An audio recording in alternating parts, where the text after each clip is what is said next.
Burkina Faso के शहर बोबो ड्यूलासो में कभी एक फैक्ट्री थी, सेन एंट्रांस ऐसे। एक समय था जब यहाँ की मशीनें लगातार चलती थीं और उनमें जान फूंकती थीं वे 1300 महिलाएं, जिनमें से 90% इस फैक्ट्री की रीढ़ थीं। लेकिन जुलाई 2024 में अचानक सब कुछ बदल गया। एक विदेशी साझेदार ने हाथ खींच लिया और फैक्ट्री बंद हो गई। 1300 से ज्यादा महिलाएं, जिनकी जिंदगी इस काम से जुड़ी थी, बेरोजगार हो गईं। ये सिर्फ एक नौकरी नहीं थी, ये उनकी आजादी थी, आत्मनिर्भरता थी, अपने बच्चों की स्कूल फीस भरने की ताकत थी। लेकिन एक झटके में सब कुछ छिन गया।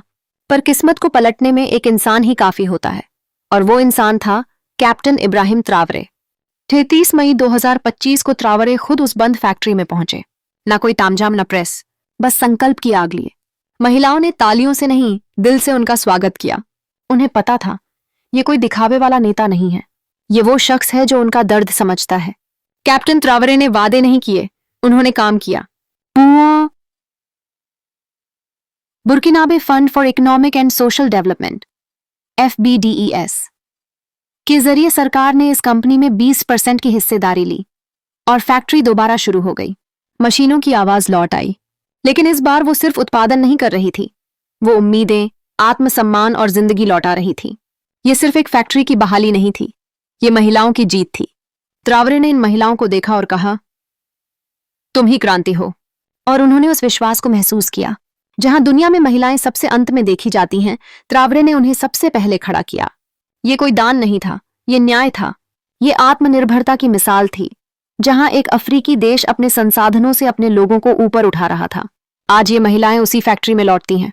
लेकिन अब उनके सिर ऊंचे हैं, उनका आत्मगौरव उनके हाथों में है। वे सिर्फ काजू नहीं छांटती, वे बुर्किना फासो का भविष्य गढ़ रही हैं।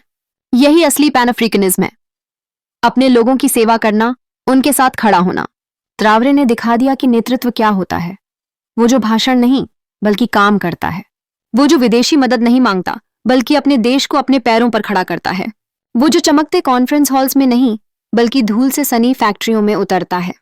एक फैक्ट्री को दोबारा शुरू करने से क्या फर्क पड़ता है? ते फर्क पड़ता है जब एक फैक्ट्री चलती है तो 1000 परिवारों के चूल्हे जलते हैं। जब एक महिला कमाती है तो एक पूरी पीढ़ी ऊपर उठती है, और जब 1000 महिलाएं खड़ी होती हैं तो एक देश कभी नहीं गिरता। त्रावरे की ये कहानी सिर्फ बुर्किना फासो की नहीं है, ये पूरे अफ्रीका की कहानी है। एक ऐसा अफ्रीका जो अब किसी से भीख नहीं मांगता, जो अब अपने लिए खड़ा है, जो अब बोलता है और काम करता है। इलोर सेन एंट्रांस ऐसे अब सिर्फ एक फैक्ट्री नहीं है, यह अब आत्मनिर्भरता की पाठशाला है। यहाँ की हर महिला अब एक शिक्षक है जो अफ्रीका को सिखा रही है कि हम भी कर सकते हैं। सोचिए, 1300 महिलाएं जो पहले निराश थीं, अब वे तनख्वाह लेकर घर लौटती हैं। उनके बेटे अपनी मां को देश की निर्माता के रूप में देखते हैं। उनकी बेटियां जानती हैं कि वे अब चुप नहीं रहेंगी, वे किसी से कम नहीं हैं। यह कोई नारा नहीं, यह असली महिला सशक्तिकरण है। बंद जो नीतियों या भाषणों से नहीं बल्कि संघर्ष और संकल्प से आता है। अपने लोगों में निवेश करना, यही असली विकास है। यह फैक्ट्री तो बस शुरुआत है, यह एक चिंगारी है जो पूरे देश में उम्मीद की आग लगा रही है। और इन 1300 महिलाओं ने अब सिर्फ अपने लिए नहीं, पूरे अफ्रीका के लिए उम्मीद जगा दी है। वे अब नई सोच की राजदूत हैं। वे हर जगह बताती हैं कि असली क्रांति बंदूक से नहीं बल्कि हौसले, बदलाव और मेहनत से होती है। कैप्टन त्रावरे सिर्फ नेतृत्व नहीं कर रहे, वे एक लौ जला रहे हैं। उन्होंने दिखा दिया है कि जब अफ्रीकी नेता अपने लोगों पर भरोसा करते हैं तो असंभव भी संभव हो जाता है। सेन एंट्रांस ऐसे अब एक फैक्ट्री नहीं, संप्रभुता की यूनिवर्सिटी बन चुकी है। ये 1300 महिलाएं अब उसकी प्रोफेसर हैं। वे अफ्रीका को सिखा रही हैं, हम काबिल हैं, हम उठ सकते हैं, और हम उठ रहे हैं। तो यही कहानी अपने बच्चों को सुनाइए।